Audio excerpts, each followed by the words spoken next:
And welcome back on Take Action News. This is Daniel Marins.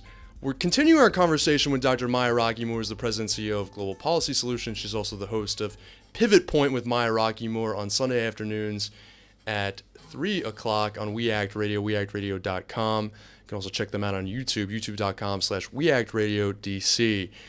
And an interesting thing happened this week because Maya wears a lot of hats and is an extremely important figure in terms of social insurance policy as well as public health issues.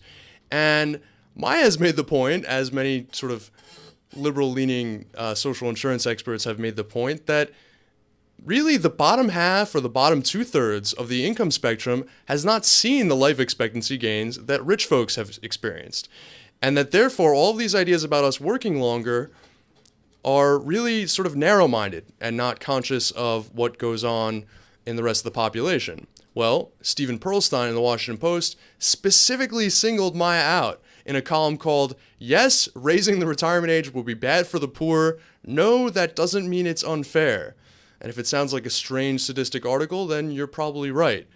Here is the quote where he attacks Maya Rockeymoore. He goes on to quote Maya Rockeymoore, President and Chief Executive of Global Policy Solutions, a public policy consultancy, who says, "People who are shorter lived tend to make less, which means that if you raise the retirement age, low-income populations would be subsidizing the lives of higher-income people." Okay, that's a valid point, but apparently Steven Pearlstein disagrees because he said, "Still, the most you could say about the distributional impact is that a slow increase in the retirement age would have a modestly regressive impact on two programs that are structured to be highly progressive in terms of the money paid into them and the benefits that are paid out. Moreover, given that the most serious proposals of raising the retirement age also include reforms raising the cap on income subject to the payroll tax," whatever. The basic point that Pearlstein is making is, well, these programs are progressive anyway, and that, poor and middle class people get more out of them than they pay in, and the progressive benefit formula, particularly in the fact that there are bigger draws on the disability and life insurance side, and the fact that usually these changes will be coupled with tax increases, makes the regressiveness of raising the retirement age okay. Maya, why is he wrong?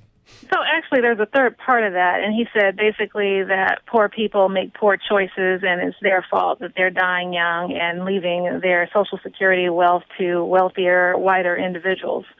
So I think that we can't leave that part of the critique out. So first of all, on the first side of this is that, the Social Security taxes, as you well know, the actual payroll tax is a regressive tax. Now, while the program benefit structure is progressive, the actual tax itself is regressive. Most folks don't know that, that it only goes up to $113,600. Anybody making above that does not pay Social Security taxes on the amount above that.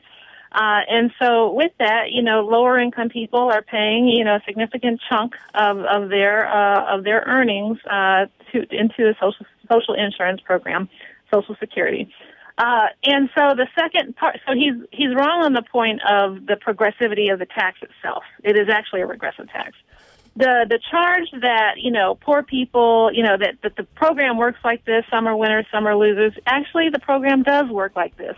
But does that make it an excuse to make policies that deliberately... That would exacerbate that. I mean, that's such a good point, and unfortunately, we've run out of time clearly there, but we're calling for Dr. Maya Rockeymoore to have an opportunity to respond on Wonk Blog in the Washington Post.